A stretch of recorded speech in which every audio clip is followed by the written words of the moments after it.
Have you experienced narcissistic abuse and you're wondering, how do you even start moving forward in your healing? How do you even start moving forward from the person that you used to be and then got destroyed and got beat down and got belittled and your self-esteem is gone, your confidence gone, and wondering, how do I actually back? What does it actually look like moving forward of how to rebuild this and how to work on you after narcissistic abuse? If you're new here, my name is Ben Taylor. I'm a self-aware narcissist on this channel to provide awareness of narcissistic abuse. I help break people free from toxic relationships, the obsessive thinking, feeling about this toxic person, and help you start to move forward in rebuilding you and helping you understand how to deal with the emotional triggers, the things that sideline you and keep you held back every single day, and start to move forward into purpose and fulfillment of who you're actually called to be. If you want to know more about that, you can go to rawmotivations.com. Would love to be able to interact with you there and be able to help you move forward in your healing, your growth, and your development. A couple of things I'm going to point out, and then we'll dive into some of the nuts and bolts.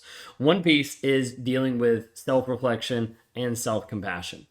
You've been with a narcissist for a while. You've been with a toxic person. You've been in a relationship that's just been unhealthy.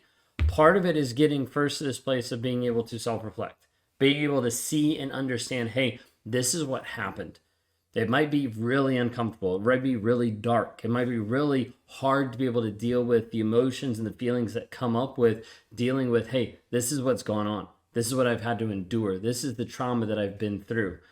We don't do this to have you sit in the pain and have you stay there and have you wallow in it and stay a victim. We do this to help you understand where you've been, to help continue to move you forward to who you want to be. This means you have to give yourself compassion. You have to be able to say, hey, it's okay. This happened. Is it okay that it happened? No, I'm not saying that. I'm just saying, hey, it's okay for you to acknowledge this is what happened so that we start a baseline, start a foundation of building on top of that. If we can't get honest about what's happened, a lot of times you're trying to build healing off of a foundation that's not really solid because you don't know what you're actually working towards or what you're building from, if that makes sense. This journey starts a lot of times with having just some grace, some compassion to you for the things that have happened, because you'll want to beat yourself up. We see this countless times with different clients that we work with, is you'll start to beat yourself up for the situation, for the relationship, for how long you stayed, for the things that happened in the relationship, and you'll start to be guilty for it. You'll start to put yourself down, and you'll start to do the work of the narcissist to yourself. Like, you might be out of the relationship and you're still beating yourself up, which is the same thing that he did to you when you were in the relationship. So it starts off with this journey of self-reflection and self-compassion. And in doing this, you start to understand the importance of your worth being defined by you, by how you feel about yourself, by the self-talk that you have, by the story that you tell yourself, not defined anymore by the narcissist, by the toxic person.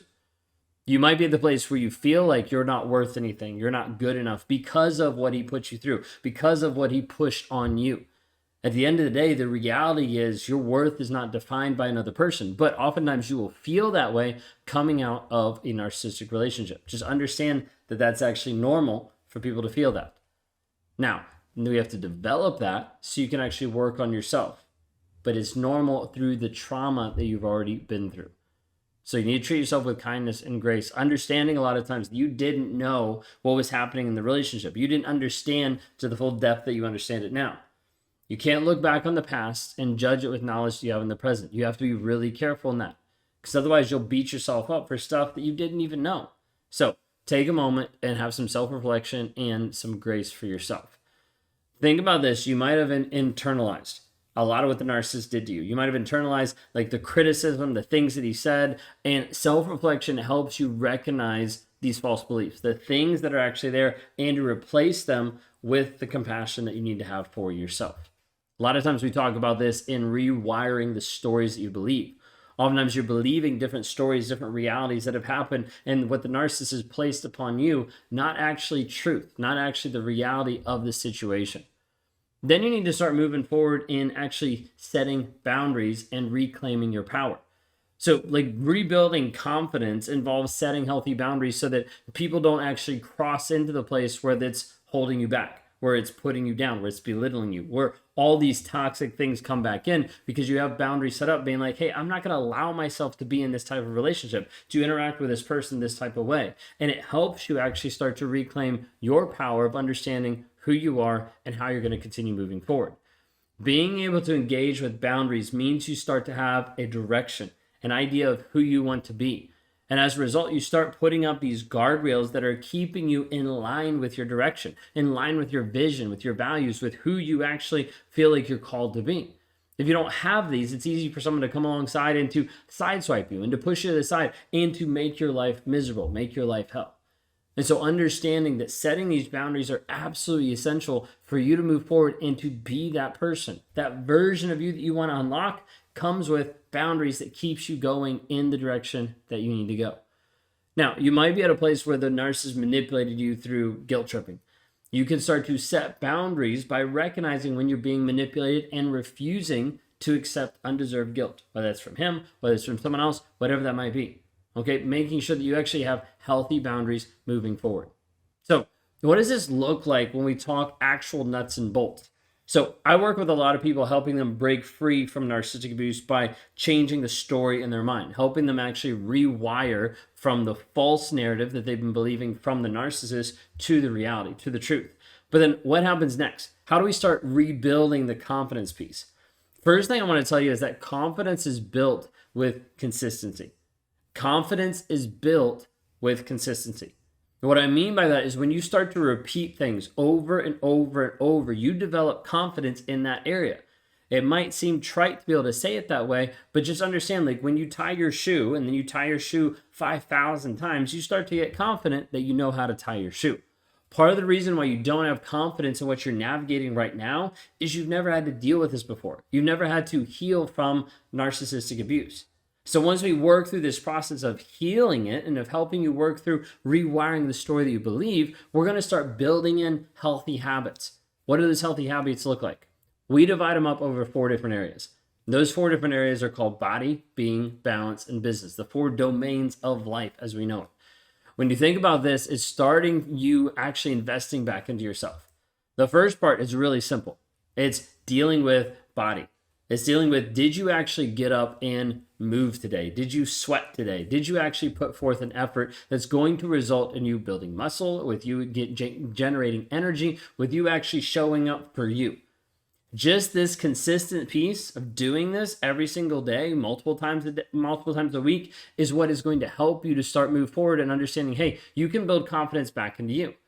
Then we do that with what you're fueling your body with, of helping you actually get to the place where you're putting healthy things in, healthy nutrients, healthy supplements, healthy things to be able to say, hey, if I fuel my body in a healthy way, my mindset will be different, my body will be different, my body image will be different, and I'm also working out, so it's going to help with both of those.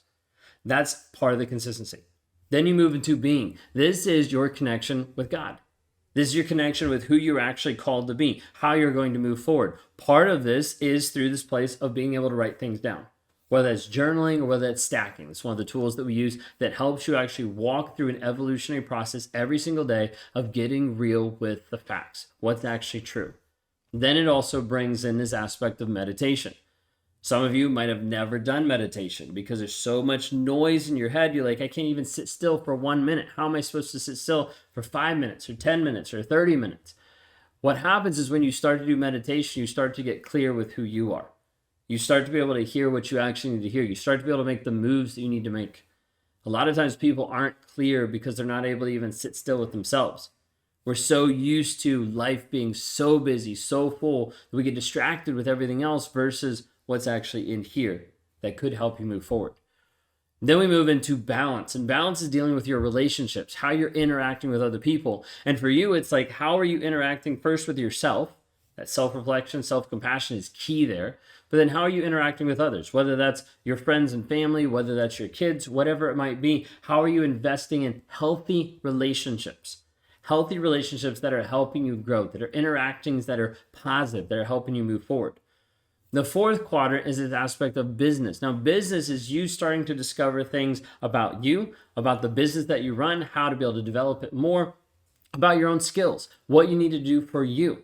so that you can continue to rise up in your job or in your business environment. And then you're declaring it. You're either putting it out there on social media, you're communicating it to your friends, you're communicating it to your business, to your job, you're delegating it, you're integrating things into your life to help you move forward.